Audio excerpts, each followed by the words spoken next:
Hello class, welcome back बच्चों। बेटा मैं बात कर रहा था कल commercial bank versus central bank, कुछ चर्चा को भी आगे बढ़ाया था मैंने, ठीक है ना। बात वहीं से स्टार्ट करेंगे जहां खत्म की थी बेटा। कंपैरिजन करा रहा था मैं कॉमर्शियल बैंक और सेंट्रल बैंक का। लो प्यारे बच्चों, मेरी बात सुनना शुरू करना। बेटा मैंने कल एक बात बोली थी, 99.99% केसेस में सेंट्रल बैंक कभी भी पब्लिक डीलिंग नहीं करता। बोला था ना मैंने, पब्लिक से डील करने की जिम्मेदारी एक ही बंदे की है, वो बेटा कमर्शियल बैंक है। बेटा मुझे पैसे जमा कराने हो, मैं कमर्शियल बैंक में जाता हूं, वहां अकाउंट खुलवाता हूं, वहां पैसे जमा कराता हूं। मैं पब्लिक का मेंबर हूं, मुझे लोन चाहिए बेटा, मैं कमर्शियल बैंक में जाता हूं, लोन के लिए अप्लाई करता हूं, मुझे लोन कमर्शियल बैंक करता है, ठीक है ना। यानी कि बेटा पब्लिक डीलिंग की जिम्मेदारी 99.99% केसेस में कमर्शियल बैंक की है, ठीक है ना। मैं ऐसा इसलिए बोल रहा हूं, किताबों में तो 100% लिखा होगा, लेकिन मैंने अपनी जिंदगी में एक बार पब्लिक डीलिंग होते हुए देख लिया बेटा, इसलिए मैं 99.99% बोल रहा हूं। आरबीआई कभी पब्लिक डीलिंग नहीं करता, लेकिन इसने एक बार कर ली बेटा, और आपने भी देखी है बेटा वो, ठीक है ना। आप बड़े खुशकिस्मत हो बेटा। डीमोनेटाइजेशन जब हुआ तो बेटा एक डायरेक्शन आई आरबीआई की कि आप क्या कर सकते हो, 31 दिसंबर तक किसी भी कमर्शियल बैंक में जाकर पैसे जमा करा सकते हो, करेंसी चेंज करा सकते हो, आधार कार्ड ले जाना और ब्ला ब्ला ब्ला। लेकिन उन्होंने एक बात बोली, अगर कोई बंदा रह गया 31 दिसंबर तक, तो 1 जनवरी टू 31 मार्च वो आरबीआई में पैसे जमा कर सकता है। पता है आपको ऐसी कुछ डायरेक्शन आई थी, शायद याद नहीं होगा, मैं लॉजिक भी बता देता हूं, इसके पीछे लॉजिक है। 8 नवंबर को अनाउंसमेंट हुई डीमोनेटाइजेशन की। मैं बोलता हूं बेटा 5 नवंबर को कोई इंसान 3 महीने का वीजा लगवाकर अमेरिका चला गया, वो आएगा बेटा 5 फरवरी को, ठीक है जी। पीछे से 3 दिन के बाद डीमोनेटाइजेशन आपने अनाउंस कर दिया, और आपने कह दिया, अगर आपने कह दिया होता कि 31 दिसंबर के बाद तो हम ओल्ड करेंसी एक्सेप्ट ही नहीं करने वाले, तो बेटा उस बेचारे का क्या दोष, उसकी क्या गलती, उसके तो घर में 500,000 के नोट पड़े थे। तो आपने इतना स्ट्रिक्ट होके नहीं बोला ये बात, आपने बोला ठीक है अगर आप इंडिया में अवेलेबल हैं तो 31 दिसंबर तक करेंसी जमा करा दो कमर्शियल बैंक में। आप अवेलेबल नहीं है या किसी कारण की वजह से आप जमा नहीं करा पाए, तो आरबीआई में जमा करा सकते हो 31 मार्च तक। तो पहली बार मैंने देखा कि आरबीआई पब्लिक डीलिंग भी करता है। समझ आई बात? इतनी बात ओके हुई, बढ़े आगे। लो एक और चर्चा को आगे बढ़ाते हैं बेटा। एक बड़े काम की बात सुनना प्यारे बच्चों, ये बड़े मजेदार बात है और मुझे बहुत मजा आता है ऐसे बच्चों को फंसाने में। RBI reserve bank of India क्या है, सेंट्रल बैंक या सेंट्रल बैंक ऑफ इंडिया? मजा ही आ जाए बस बेटा मेरे प्यारे बच्चों, मैं तो कह रहा हूं आप इस बात का आंसर कर दो, मजा आ जाए। आरबीआई क्या है, सेंट्रल बैंक या central Bank of India? Central bank या सेंट्रल, अरे कहीं तो होना पड़ेगा भाई, देखो ये बीच में नहीं रह सकते हम, ठीक है ना। आधे कह रहे हम यहां पर हैं बीच के स्पेस में। हाँ बाबू, मैं सेंट्रल बैंक के साथ हूं, कौन कौन मेरे साथ है? ये निकम में मेरे साथ कोई नहीं होता, तुम्हें पता नहीं बेटा, मेरे साथ जो ना हुआ सेट भी दे दूंगा टेस्ट में। मेरे साथ जो ना हुआ मैं सेट भी दे दूंगा, शक्लें मुझे अच्छे से याद रहती हैं, ध्यान रखना। हाँ जी, सेंट्रल बैंक, मैं अकेला हूं क्या सेंट्रल बैंक के साथ? कोई नहीं। सेंट्रल बैंक ऑफ इंडिया कौन कौन है? जो कहीं नहीं है बेटा तोड़ दूंगा, मैं पक्का बता रहा हूं। गैस ही करना है, क्या हो गया? चलो मैं ना कभी कभी फंसा देता हूं, कभी कभी मैं सही आंसर के साथ भी होता हूं। Correct answer is central bank. अब पता लगेगा तुम्हारे को मेरे बारे में। हाँ जी सुन लो, बड़े काम की बात बोल रहा हूं, ये बात सब बहुत आराम से सुनेंगे बेटा। इंडिया में एक कॉमर्शियल बैंक है जिसका नाम है सेंट्रल बैंक ऑफ इंडिया। एक कॉमर्शियल बैंक है और आपके शहर में लोकेटेड है, छोड़ो दूर क्या जाना, आपको बता देता हूं। कम से कम 4 ब्रांचेस हैं आपके शहर में सेंट्रल बैंक ऑफ इंडिया की। जो ज्ञान पुल पर जहां पर फूल वाले बैठते हैं ना, बिल्कुल सामने ब्रांच है Central Bank of India, blue colour का बोर्ड लगा हुआ है, flex board. RBI is not a Central Bank of India, RBI को बोलते हैं सेंट्रल बैंक सिर्फ हम। समझ आई बात? तो एमसीक्यू में फंसाने के लिए तो बेटा आपको ये 2 वर्ड ही फंसा देंगे, बहुत है। और आपको पता भी है 20 नंबर के एमसीक्यू हैं, संभाल लेना थोड़ा सा। बात ओके? समझ आई इतनी बात? बढ़े आगे, चलो प्यारे बच्चों, अभी चर्चा को और आगे बढ़ाते हैं। अभी थोड़ी देर के लिए सेंट्रल बैंक को हटा देते हैं, बात करते हैं कॉमर्शियल बैंक की, बस और बस कॉमर्शियल बैंक की बात करते हैं। बेटा कॉमर्शियल बैंक वही जो पब्लिक डीलिंग करता है, ठीक है ना, जो आपके पैसे जमा करता है, जो लोन करता है। अच्छा, कॉमर्शियल बैंक की मेन कमाई क्या है? इंटरेस्ट, ब्याज, लोन, यही मेन कमाई है। लो समझाने के लिए एक बात बोलता हूं बेटा, आप एक पर्सन हो, आपने कॉमर्शियल बैंक में अकाउंट खुलवाया, 1 लाख रुपए जमा करा दिए, ठीक है। कॉमर्शियल बैंक ने प्रॉमिस करा कि मैं आपको साल का 3% ब्याज दूंगा। आपने 1 लाख जमा कराए हैं, मैं आपको 3% ब्याज दूंगा, यानी कि 1 साल के बाद 3000 रुपए ब्याज के दे दूंगा, ठीक है। ये 1 लाख बैंक के पास आए, बैंक ने आज ही लोन कर दिया 1 लाख रुपए का। कितने परसेंट पे? 9% पे। 1 साल के बाद उससे लेगा 9000, आपको देगा 3000। ये बैंक की कमाई है, 6% नेट में। और मैंने तो एक एग्जांपल दिया 9%, बैंक तो 10, 11, 12, 13, 14, 16% तक लोन देता है। तो 3% देगा सिर्फ आपको आपके डिपॉजिट पे, और उधर से 16% कमाता है भाई। मैं एवरेजली बोलता हूं, बैंक 7-8% तो कमाता ही कमाता होता है लोन पर, 7-8%। आप ये सोचो, एक छोटी छोटी ब्रांच के बताऊं कितने कितने के लोन होते हैं? 100 करोड़। छोटी छोटी ब्रांच ने लोन किए होते हैं 100 करोड़ के। कमाई देख के दिल गले में आ गया। मैं कह रहा हूं आज वीडियो बंद करो, बैंक ही खोल लेंगे पहले, है ना? ऐसे लगा ना, फील आई ना, लालची कहीं गए बाबू। 100 करोड़ का लोन एक छोटी सी ब्रांच का, नेट में कमाई 7%, यानी कि बेटा छोटी छोटी ब्रांच 7-7 करोड़ कमा रही है सिर्फ ब्याज की। इसके अलावा बैंक की कमाई तो बहुत सारी होती है भाई। दूसरों की कमाई सोचने में कितना अच्छा लगता है ना, सोचो, अच्छा नहीं लगता? ट्यूशन अंदर एंटर होते ही 1, 2, 30 मल्टीप्लाइड बाय, ओ भाई छोड़, अच्छा लगा। अच्छा, दूसरों की कमाई सोचना वैसे ही बड़ा अच्छा लगता है। बैंक की कमाई सोचो, मेरी छोड़ दो बेटा। हाँ जी, 7 करोड़ ब्याज के भाई, बाकी और कोई काम ही नहीं करता क्या bank? Locker facility, locker rent पे देता है क्या? डिमांड ड्राफ्ट बनाता है, चेकबुक के charges, SMS charges, demand draft की कमीशन, करंट अकाउंट मेंटेन करने के चार्जेस, अरे पता नहीं कितने दुनिया भर के तो चार्जेस। तो भाई यानी कि 10-10, 15-15 करोड़ छेद लेते हैं बेटा एक साल के, करोड़ रुपए महीना कमा रहे हैं ये तो छोटी छोटी ब्रांच। बड़ों की तो बात ही भूल जाओ, ठीक है ना। अंशिका कह रही आप भी तो कमा रहे हो यार, तो दुआ कर यार, तू दुआ क्यों नहीं कर रही, ठीक है ना, वो दिन दूर नहीं, ठीक है ना बाबू।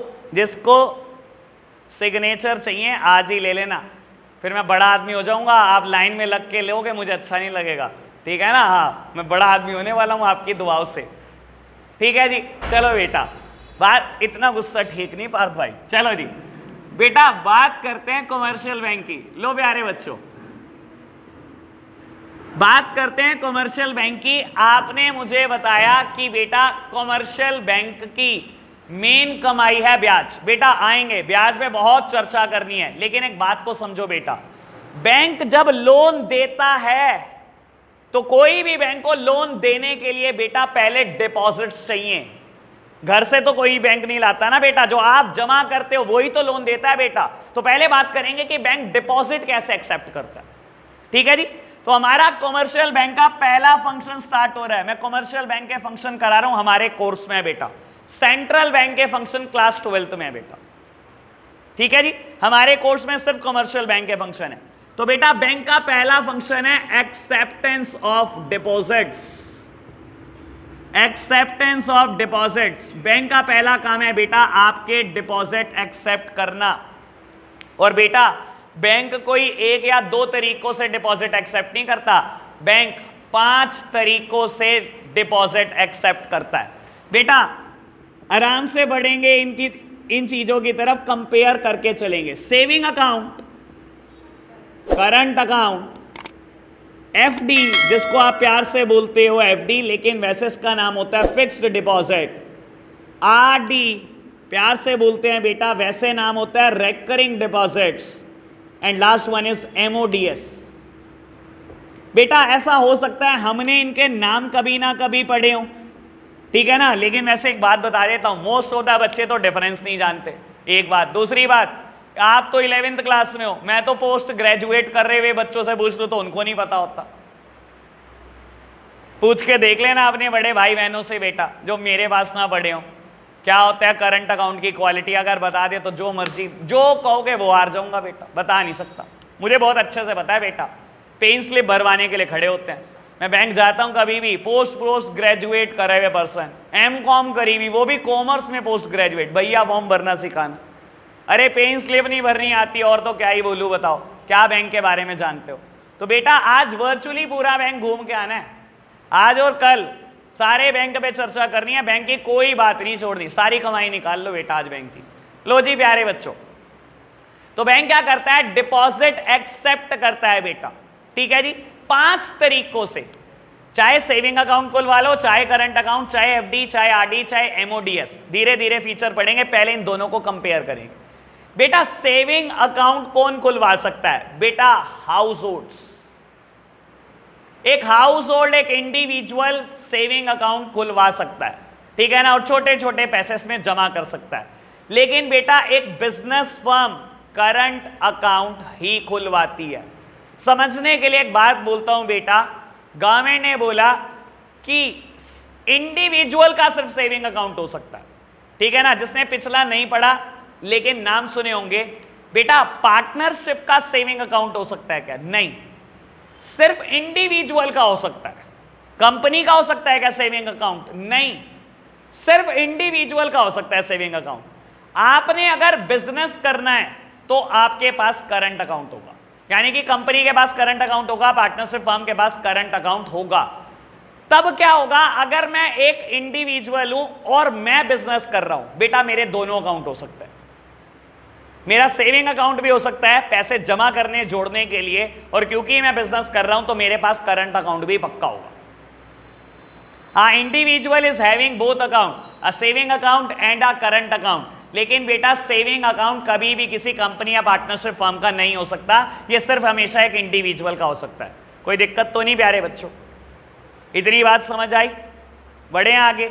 बेटा जब आप सेविंग अकाउंट खुलवाते हो तो बैंक आपको ब्याज देता है, जनरली ये ब्याज 3% साल की होती है। बेटा देखो मैं कोई एक्सेप्शन की बात नहीं करूंगा, मैं अगर एक्सेप्शन की बात करनी शुरू कर दूं ना तो आपको इतनी नॉलेज नहीं होगी जितना मैं बता दूंगा। सारे सरकारी बैंक 3% साल की ब्याज देते हैं, मैं सरकारी बैंक की बात कर रहा हूं। अगर आप प्राइवेट बैंक में चले जाओगे तो कोटक महिंद्रा बैंक लालच देने के लिए कहता है मेरे पास सेविंग अकाउंट खुलवा लो, 4% ब्याज ले जाओ। एक बैंक है डीसीबी आपके सिटी में अंबाला रोड पर, डीसीबी बैंक, वो बोलता है मेरे पास सेविंग अकाउंट खुलवा लो, 5% ब्याज दूंगा। यस बैंक बोलता है मेरे पास अकाउंट खुलवा लो, 6% ब्याज दूंगा सेविंग में। तो बेटा मैं एक्सेप्शन की बात नहीं कर रहा हूं, मैं वो बात कर रहा हूं जो जनरल बात है। जनरली हर बैंक साल भर की ब्याज 3% देता है। कोई दिक्कत तो नहीं प्यारे बच्चों, बढ़े आगे, ठीक है जी। बाबू बैंक की चर्चा हमारे से ज्यादा कोई बता नहीं सकता, मैं रीजन भी बता देता हूं, बैंकों के अकाउंट ऑडिट करता हूं, ठीक है ना, तो सारा दिन यहीं पड़े रहते हैं बेटा, ये थोड़ी बताएगा हमारे से बेटर कोई, यहां तो हम है बस बेटा। चलो जी बेटा, what about current account. Current account में कोई ब्याज नहीं मिलता, कोई ब्याज नहीं मिलता, बल्कि करंट अकाउंट अगर आपने बैंक में खुलवा लिया तो बैंक कहता है लाओ मुझे चार्जेस दो करंट अकाउंट खोलने के। ओ भाई साहब, एक तो हम पैसे जमा करेंगे, एक चार्जेस देंगे, और तू ब्याज भी नहीं देगा। बेटा रीजन है ना इस बात का, अभी समझ में आएगा, हर बात लॉजिकल है, लिंक्ड है बेटा। चलो सुनते चलो, क्यों बेटा ऐसा क्यों।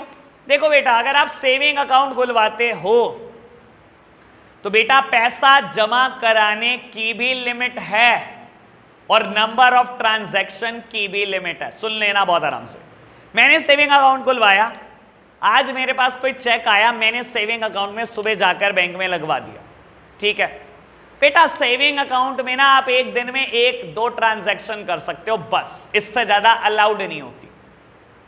ये थोड़ी बैंक में ही पड़ा रहूंगा सुबह से शाम, हर 5 मिनट बाद कहूंगा बैंक 100 रुपए निकालने सेविंग अकाउंट से। बैंक तो दुखी हो जाएगा भाई, ये तो अलग ही परेशान करने आ गया। उन्होंने कहा ना 1000-2000 इकट्ठे निकाल ले, क्या 100-100 करके निकाल रहा है, ठीक है ना बेटा। तो सेविंग अकाउंट में नंबर ऑफ ट्रांजैक्शन की लिमिट होती है, पहली बात। दूसरी बात अमाउंट डिपॉजिट कराने की भी लिमिट होती है बेटा। सेविंग अकाउंट में कितने भी पैसे जमा करा सकते हैं क्या? चलो सीए वाली बात बताई दो आपको, अगर एक साल में 10 लाख से ज्यादा जमा हो गए तो नोटिस आ जाएगा इनकम टैक्स का। कहां से आए थे ये पैसे? ठीक है ना बेटा। बाबू मुझे कोई टेंशन नहीं, मेरे खाते में करा देना, जिसको कराने मैं देख लूंगा नोटिस को अपने आप, ठीक है ना। हाँ देखो मुझे कोई टेंशन नहीं है, तुम करा दो, देख लेंगे बाद में नोटिस क्या है। हाँ जी बेटा, तो बाबू सेविंग अकाउंट में पैसे जमा कराने की भी लिमिट है, एज वेल एज ट्रांजैक्शन की भी लिमिट है। And what about current account? कोई लिमिट नहीं, विदाउट एनी लिमिट, जितना मर्जी पैसा जमा कराओ, एक दिन में जितनी मर्जी बार बैंक जाओ, बैंक ही पड़े रहो बेटा, मना नहीं कर सकता मैं। क्यों नहीं मना कर सकता? आप समझने की कोशिश करो बेटा। मेरी दुकान है, मुझे थोड़ी पता है मेरे पास कब कस्टमर ने आना है। मैंने 10 बजे दुकान उठाई, शटर उठा दिया, 10:15 बजे 5 कस्टमर आए, पांचों चेक देकर चले गए। अब चेक का क्या करूं बेटा? बैंक जाके तो क्लियर होगा। मैं बैंक पहुंच गया, मैंने बैंक में 5 चेक जमा कर दिए, ठीक है जी बेटा। दुकान पर वापस आया, 10:30 बजे 2 सप्लायर आ गए, उनको चेक काट के दे दिया, वो चले गए बैंक में पैसे निकलवाने बेटा। फिर आ गए 2 कस्टमर, फिर चेक दे गए। तो एक दिन में बेटा 20 बार कस्टमर आता है, 20 बार सप्लायर आता है, क्या करूं? बैंक ना जाऊं? बिजनेस फर्म के पास एक ही अकाउंट होता है भाई, चाहे मैं बैंक रहूं सारा दिन, कोई मना नहीं कर सकता। इसीलिए वो कहते हैं चार्जेस दे देना, सारा दिन बैंक को परेशान करते हो, इसके बदले में चार्जेस दे दो। तो बेटा क्या कोई नंबर ऑफ ट्रांजैक्शन की लिमिट होती है करंट अकाउंट में? कोई लिमिट नहीं है, विदाउट एनी लिमिट, जितनी मर्जी ट्रांजैक्शन करो बेटा। और पैसे जमा कराने की सर कहां से कोई लिमिट होगी? आप खुद सोचो, रिलायंस इंडस्ट्रीज लिमिटेड के करंट अकाउंट में कितने पैसे पड़े होंगे? 1-1 लाख करोड़ पड़े रहते हैं एक पॉइंट ऑफ टाइम पर। तो ये थोड़ी कह दो कि पैसे जमा कराने की कोई लिमिट है। करंट अकाउंट में पैसे जमा कराने की कोई लिमिट नहीं है, ना ही कोई ट्रांजैक्शन की लिमिट है, इसीलिए आप चार्जेस पे कर रहे हो बेटा बैंक को। क्लियर हो रही बात? डिफरेंस क्लियर हुआ? सेविंग अकाउंट क्या चीज होती है, करंट अकाउंट क्या चीज होती है, बात ओके। अच्छा मेरा कौन सा अकाउंट होगा, सेविंग करंट? दोनों यार, तुम क्यों फंसते हो?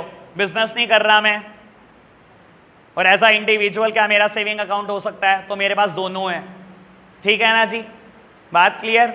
बढ़े आगे, चलो जी बेटा बात करते हैं एफडी वर्सेस आरडी, इन दोनों को कंपेयर करेंगे, ठीक है ना। एफडी मतलब फिक्स डिपॉजिट, हम तो प्यार से एफडी बोलते हैं ना बेटा, हमारे पेरेंट्स की सबसे फेवरेट चीज यही होती है, पता है इनको क्या नजर आता है इस चीज में।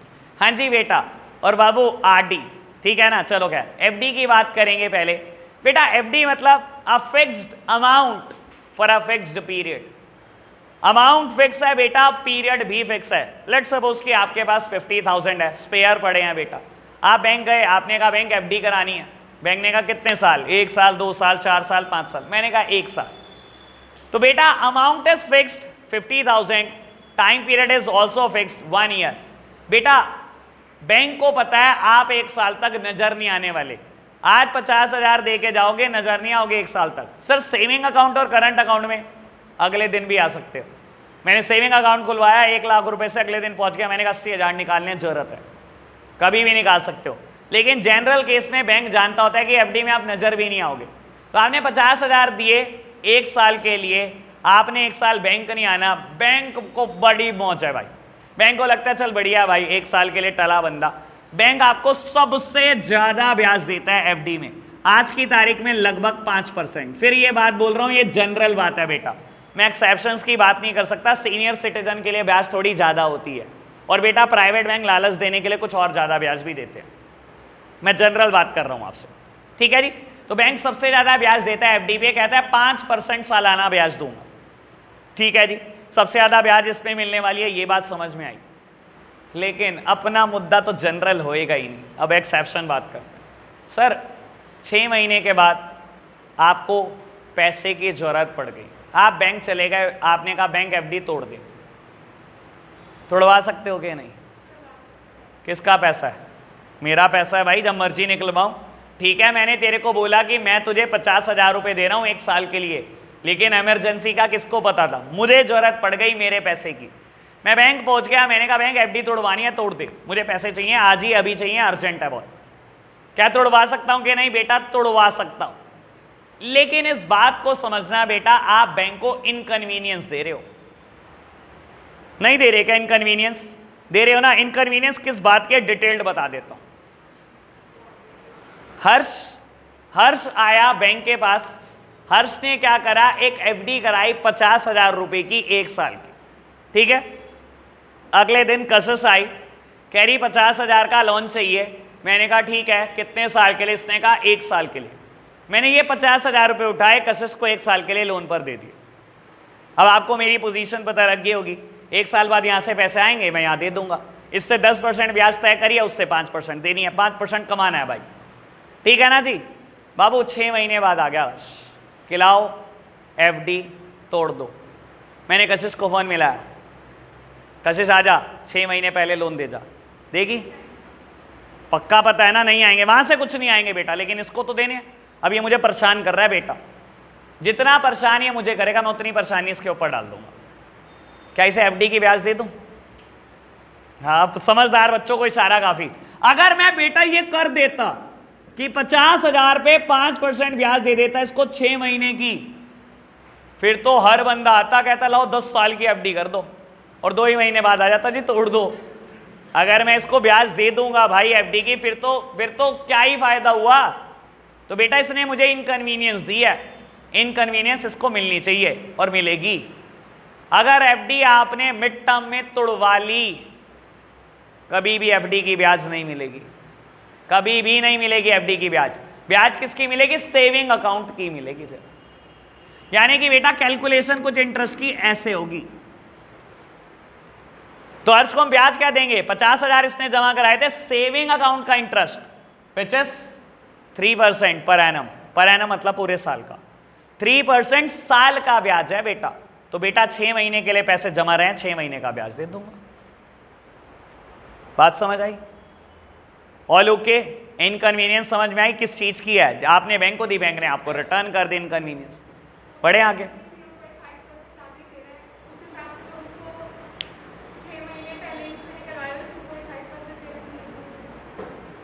2.5% देने चाहिए थे। अगर आप नेट में देखोगे तो मैं तो 1.5% दे रहा हूं, और अगर आप कहोगे पूरे 5% दे दो तो 2.5% दे रहा हूं। 5% नहीं देने, 3% ही देने। मंथ की भी तो कैलकुलेशन कर बेटा। तो नेट में रेट निकाल रही है, उससे उसको ही फायदा होगा। देख मैं कितना दे रहा हूं अभी, सिर्फ 1.5%, और आप कह रहे हो 2.5% दे दो। बताओ, तो बैंक का नुकसान मत करा बेटा। मैं फिलहाल बैंक को, ठीक है ना, मेरे तो फायदे की सोच तू। चलो जी, हाँ जी प्यारे बच्चों, बात करते हैं आगे बेटा। बात करते हैं रेकरिंग डिपॉजिट्स की। बेटा इसका नाम बड़ा ब्यूटीफुल है, रेकरिंग, रीअकरिंग, नाम ही ऐसे बना है बेटा, ठीक है ना। प्यार से आरडी बोलते हैं, लेकिन नाम अगर समझ जाओ तो बेटा सब कुछ समझ में आ गया। नाम है रीअकरिंग डिपॉजिट्स, रेकरिंग डिपॉजिट्स। मतलब बेटा दिखने में ये बिल्कुल एफडी की तरह होता है, ठीक है ना। आप बैंक में गए, आपने कहा बैंक आरडी करानी है, बैंक ने कहा पैसे बताओ, amount is also fixed, time period is also fixed. FD में अमाउंट फिक्स होता था, टाइम पीरियड फिक्स होता था, आरडी में भी होता है। लेकिन जो अमाउंट आप तय करते हो उसको रीअकर करना पड़ता है। आपने कहा बैंक 500 रुपए से आरडी खुलवाई, बैंक ने कहा साल बताओ, आपने कहा 5 साल। 5 साल मतलब 60 महीने। 60 महीने सर, आपको ये 500 रुपए अमाउंट रीअकर करनी है हर महीने। आज 1 तारीख को आपने आरडी खुलवाई 500 रुपए से 500 रुपए, अगले महीने की 1 तारीख को फिर 500, अगले महीने की 1 तारीख को फिर 500, 60 महीने तक यही प्रोसीजर चलेगा। अमाउंट फिक्स है बेटा, टाइम पीरियड भी फिक्स है। अमाउंट 500 फिक्स है, टाइम पीरियड फिक्स है 5 साल, 60 महीने। लेकिन बेटा ये अमाउंट आपको रीअकर करनी है, बार बार देनी है, हर महीने देनी है। तो आपने 500 रुपए बैंक को दिए, 60 महीने तक पैसे दिए 30,000 रुपए, बैंक कहता है ब्याज दूंगा। बेटा आरडी में जो ब्याज होती है वो एफडी से थोड़ी सी कम होती है, लेकिन सेविंग अकाउंट से थोड़ी ज्यादा होती है। ठीक है ना, अंदाजे के लिए बोल देता हूं 4 से 4.5% ब्याज होती है। ठीक है जी, एफडी यानी कि सबसे ज्यादा इंटरेस्ट मिलने वाली चीज है बेटा, ठीक है ना, तभी तो फेवरेट होती है बेटा पेरेंट्स की, ऐसे थोड़ी। हाँ जी, ठीक है ना। लो प्यारे बच्चों, बात समझ में आई ना, ठीक है ना। Recurring deposits, recurring deposit, amount fixed है, टाइम पीरियड फिक्स्ड है, लेकिन अमाउंट को आपको बार बार रीअकर करना पड़ेगा। जनरल बात, एक्सेप्शन बात, सर बीच में तो उड़वा सकते हैं कि नहीं? एफडी तो उड़वा सकते थे, तो आरडी तो उड़वा सकते होंगे कि नहीं? तो उड़वा सकते हो। जब आपको मन लगे कि जही मेरे से नहीं चलाई जा रही, मान लो आपको 30 महीने के बाद लगा मैंने 15,000 जमा करा दिए हैं, मुझसे नहीं चल रही, और मैं और बार बार 500 नहीं दे सकता हर महीने, तो आप बेटा कभी भी बैंक में जाके तोड़वा सकते हो। जितनी इनकन्वीनियंस आप बैंक को दोगे बदले में उतनी आपको मिल जाएगी। ब्याज आपको इसमें भी सेविंग का मिलेगा अगर आपने बीच में रोक दी तो। ठीक है जी, वो लोग के बढ़े आगे जी। चलो जी, लास्ट वन इज एमओडीएस। ये बहुत मजेदार चीज है, इसके लिए मुझे सब कुछ रब करना है और बहुत आराम से समझाना है एमओडीएस को। बेटा एमओडीएस प्यारा नाम है, ठीक है ना, जैसे आप सबका निकनेम है, ठीक है ना। मानस का तो है ही, मानस है ना तेरे निकनेम, वही सोना बाबू। अच्छा ठीक है बाबू, एमओडीएस भी प्यारा नाम है, ठीक है ना। फुल फॉर्म है इसकी मल्टी ऑप्शन डिपॉजिट स्कीम्स, ठीक है ना बेटा। फुल फॉर्म, बाहर देख कितना खुश हो रहा भाई साहब, ऐसे दोस्तों बंदे को दुश्मन की जरूरत क्या है। लो जी बेटा, एमओडीएस फुल फॉर्म क्या है? Multi option deposit scheme. Sir multi option deposits, बाबू ये जो अकाउंट है ना, वैसे बता देता हूं, प्राइवेट कमर्शियल बैंक खोलते हैं। प्राइवेट बैंकों के कुछ नाम ले देता हूं आपके सामने, धीरे धीरे दिमाग में फिट करने लगो कि प्राइवेट बैंक कौन से होते हैं और पब्लिक बैंक कौन से होते हैं। पब्लिक मतलब सरकारी बैंक। बेटा private bank axis bank, HDFC bank, ICICI bank, Kotak Mahindra bank, yes bank, 5 के तो नाम याद रहने ही चाहिए, ठीक है ना। एचडीएफसी बैंक लीडिंग बैंक है प्राइवेट सेक्टर में बेटा, 10 लाख करोड़ की कंपनी है, इंडिया की second largest. Reliance industries limited 15 lakh crore की कंपनी, एचडीएफसी 10 लाख करोड़ की कंपनी, इंडिया की सेकंड लार्जेस्ट कंपनी है और प्राइवेट सेक्टर का सबसे बड़ा बैंक है एचडीएफसी। चलो खैर करेंगे बात। तो बेटा प्राइवेट सेक्टर ये अकाउंट खोलता है, नाम देखो इसका क्या है, मल्टी ऑप्शन डिपॉजिट्स। बेटा मल्टीपल गुण है इसके अंदर। इसके अंदर जो गुण है ना बेटा, 2 अकाउंट के हैं, सेविंग बैंक का और एफडी का। इसके अंदर ये गुण है बेटा, ये सेविंग बैंक का भी काम करता है और एफडी की तरह भी काम करता है। समझाने के लिए एक बात बोलता हूं, मेरा भी अकाउंट है एमओडीएस। एक टाइम पर एक्सिस बैंक वाले मेरे पास आए कि अकाउंट खुलवा लो एमओडीएस। मैंने कहा क्या फीचर है? कह रहा 25,000 से ज्यादा जितने भी पैसे रखोगे ना एफडी का ब्याज देंगे। मैंने कहा कमाल चीज है। मैंने कहा अगर पैसे निकाले हो? कह रहे कभी भी निकाल सकते हो, उसमें एफडी तोड़वाने जैसी बात नहीं है। मैंने कहा यार ये तो बहुत कमाल चीज है। मान लो मैंने अकाउंट खुलवाया 35,000 रुपए से, 35,000 से, तो उन्होंने बोला कि 25,000 रुपए पे तो लगेगा सेविंग बैंक का इंटरेस्ट, और 25,000 से ज्यादा जितने भी जमा होंगे उस पे एफडी का ब्याज देंगे। मान लो बेटा ये अकाउंट खुलवाया मैंने 7 जुलाई को, ठीक है, आज मैंने 35,000 जमा करा दिए। कायदे से मेरे दिमाग में चल रहा है कि 25,000 सेविंग अकाउंट में पड़े हैं और 10,000 की एफडी बनी हुई है, ठीक है जी। 10 जुलाई को मुझे पैसे की जरूरत पड़ गई 5,000। 10 जुलाई को क्या होगा? अब पैसे 35,000 थे, 35 में से 5 निकल गए, कितने बचे? 30। 30 में से 25 तो रहेंगे सेविंग में और बाकी 5 कहां रहेंगे बेटा? एफडी में, ठीक है ना। अगले दिन 7,000 की जरूरत और पड़ गई 11 जुलाई को। 30,000 में से 7,000 निकल गए, पैसे कितने बचे? 23,000। 23 के 23,000 पे सिर्फ सेविंग बैंक का इंटरेस्ट लगेगा और कुछ नहीं मिलेगा बेटा। 25,000 से ज्यादा होंगे तो ही एफडी का ब्याज है, ठीक है जी। मैंने 15 जुलाई को 25,000 रुपए और जमा करा दिए बेटा। 25,000 जमा कराने से बैलेंस हो गया 48,000। 48 में से 25 तो रहेंगे सेविंग में, बाकी 23 रहेंगे एफडी में। 25 से ज्यादा जितने भी होंगे ऑटोमेटिकली एफडी बन जाया करेगी। और बेटा कंप्यूटर इंटरेस्ट कैलकुलेट करता रहेगा। आपको तो लग रहा होगा, आप तो फंस ही गए होंगे कि इंटरेस्ट कैसे कैलकुलेट होगा। दिमाग तो जा ही नहीं रहा होगा कि ये एफडी है, ठीक है ना। दिमाग तो ये कह रहा होगा इंटरेस्ट कैसे निकाल लेंगे। बेटा आपसे नहीं निकलवा रहे, कंप्यूटर निकालेगा, आप टेंशन मत लो। और इतनी छोटी मोटी कैलकुलेशन तो हम खुद कर सकते हैं, सच बता रहा हूं, कुछ भी नहीं होता इसकी कैलकुलेशन में, लगता ही है बस देखने में बड़ा। समझ आई बात? तो बेटा इसके अंदर दो गुण हैं, सेविंग बैंक का भी और एफडी का भी, तभी इसका नाम है MODS, multi option deposit scheme, multi option deposit. Clear बात? तो बेटा बैंक में 5 तरीके से डिपॉजिट एक्सेप्ट किए जाते हैं। सेविंग बैंक में पैसा जमा करा लो, करंट अकाउंट में पैसा जमा करा लो, एफडी बनवा लो, आरडी बनवा लो या MODS अकाउंट खुलवा लो। 5 तरीके से बैंक पैसा एक्सेप्ट करता है। पैसा आ गया, क्या करें अब? सर देखो बैंक के लिए ना ये खर्चा है, अगर आपने बैंक में पैसे जमा करा दिए ना तो बैंक के लिए तो खर्चा शुरू होगा कि आपको ब्याज देनी है। डिपॉजिट को ना कोई बहुत अच्छे तरीके से बैंक में हैंडल नहीं करता।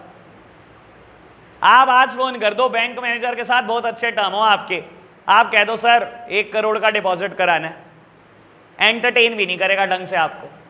और अभी कह दो बेटा सर 1 करोड़ का लोन कराना है, loan is a income for the bank. और आपको बता देता हूं बैंक मैनेजर का प्रमोशन इस बात पर डिपेंड करता है कि उसने कितने अच्छे लोन करे हैं, क्या बैंक को कमा के दे रहा है वो। भाई साहब नंगे पैर घर तक भागता हुआ आएगा लोन करने 1 करोड़ का, तुम्हें नहीं पता, ये बात मैं बता रहा हूं तुम्हारे को। डिपॉजिट को कोई ढंग से एंटरटेन नहीं करता क्योंकि बैंक का खर्चा शुरू हो जाता है भाई डिपॉजिट के साथ। समझ आई बात? तो बेटा डिपॉजिट आ चुके हैं, करना है लोन, ठीक है जी। Second important function of commercial bank, पहला फंक्शन मैंने समझा दिया acceptance of deposit, second one is lending of fund. Technically lending of fund, simple भाषा हमारी वही है बेटा लोन। लो प्यारे बच्चों बात करते हैं लेंडिंग ऑफ फंड की बेटा, और आपको बता देता हूं बैंक 3 तरीके से लोन करता है मेरी भाषा में तो, ठीक है ना। एक को तो मैं बोलने ही वाला हूं लोन, दूसरे को मैं बोलने वाला हूं बैंक ओवर ड्राफ्टिंग, और प्यार से इसको बोलते हैं बैंक ओडी। कितना प्यारा नाम, मैं तो कह रहा हूं अपना निकनेम रख दो, मानस ओडी।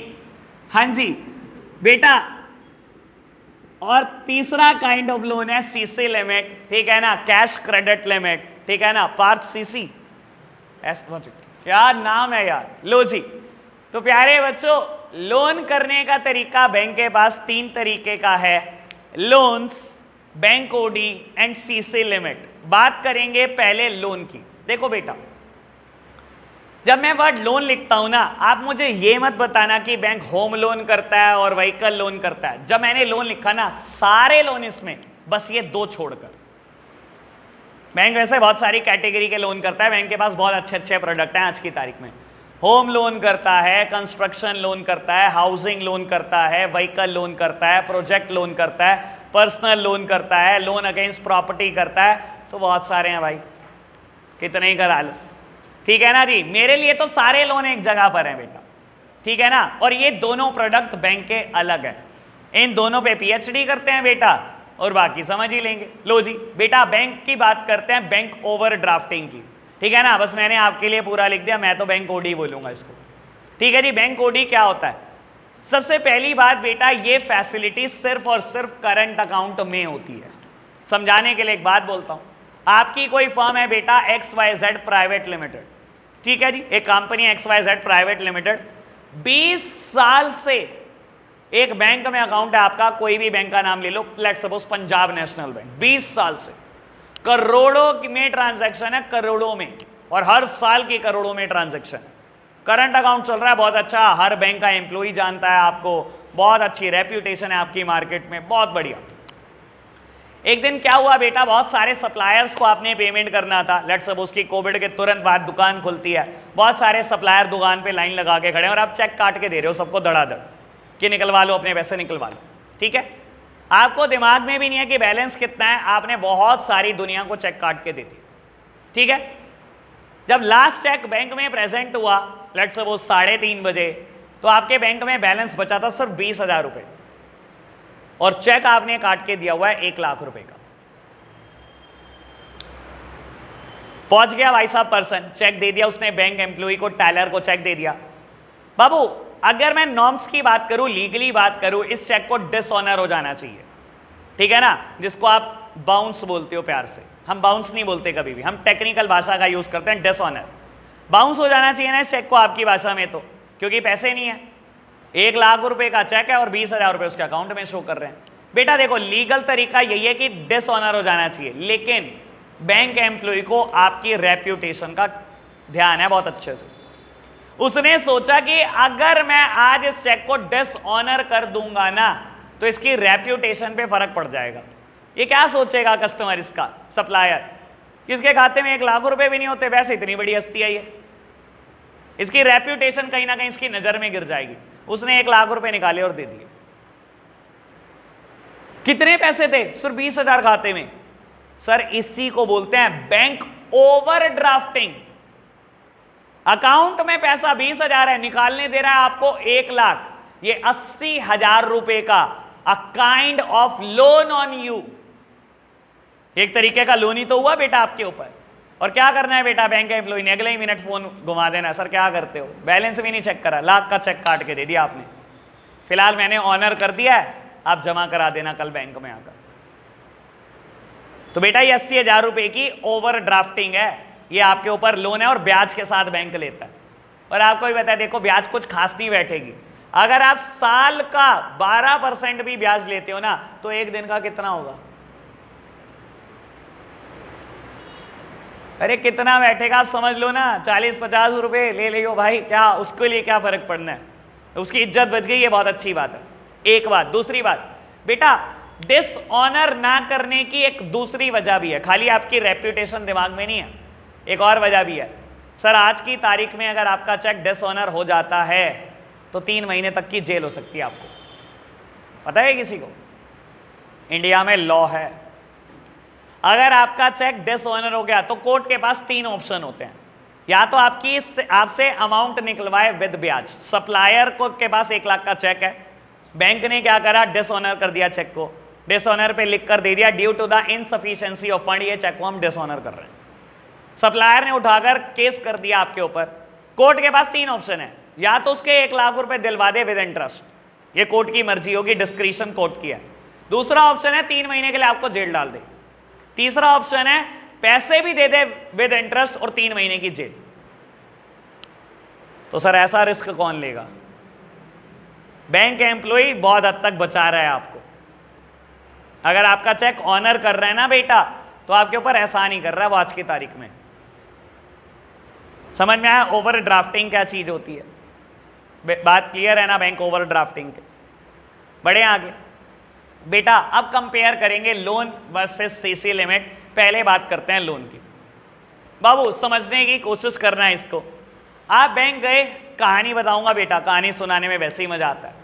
क्या चलो एक काम करते हैं, इसको कल करते हैं, एक एक्स्ट्रा बात बताता हूं, एक एक्स्ट्रा बात बताता हूं, इसको कल करेंगे। कल एक फ्रॉड का डिस्कशन किया था। हाँ वो यही तो सुनना है बाबू, और किस लिए आते हो मेरे पास? तो शक्लें देखो भाई साहब, चेहरे ही खिल उठे, ये तो समझ ही नहीं आ रहा था जैसे। हाँ जी बाबू, ये खैर मैंने पहले भी बताया हुआ है आपको ऑनलाइन बैच में 11th क्लास को।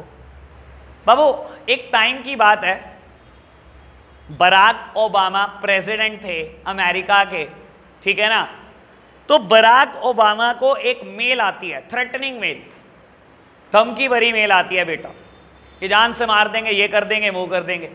हमारे देश में तो देखो ऐसी चीजों का कुछ होता नहीं, ठीक है ना, क्योंकि हमारे देश में तो कहा जाता है अरे भाई स्वतंत्रता है बोलने की, इंडिया इंडिपेंडेंस है, जना खना बेटा देश के पीएम को गालियां दे जाता है, और तो क्या ही करेंगे हमारे देश वाले। हमारे देश में कुछ नहीं होता ऐसी चीजों का, पर भाई अमेरिका बड़ा सीरियस है, ठीक है ना। जैसे हमारे यहाँ पर एजेंसी है सीबीआई, वहां पर एजेंसी है एफबीआई।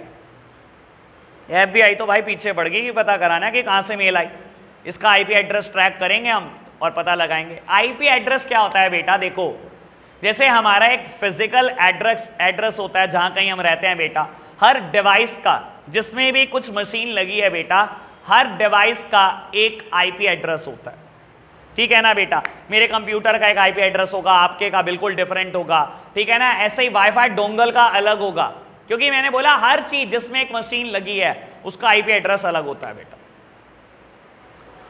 भाई साहब एफबीआई पीछे पड़ी रही, 1 महीने बाद पता लगा कि ये मेल भेजी थी फ्रिज ने, किसी रेफ्रिजरेटर ने। रेफ्रिजरेटर मेल भेज सकता है? अरे मैं तो बोल ही रहा हूं, मैं बैठा ही इसलिए हूं, अगर ये चीज नहीं बताऊंगा तो फिर तो ये तो कोई भी नहीं, किसी को भी नहीं पता दुनिया में, फिर कौन बताएगा आपको। बेटा अमेरिका में जो फ्रिज चलते हैं ना वो कोई नॉर्मल फ्रिज नहीं होते बेटा, सबके अंदर कंप्यूटर सिस्टम लगा है।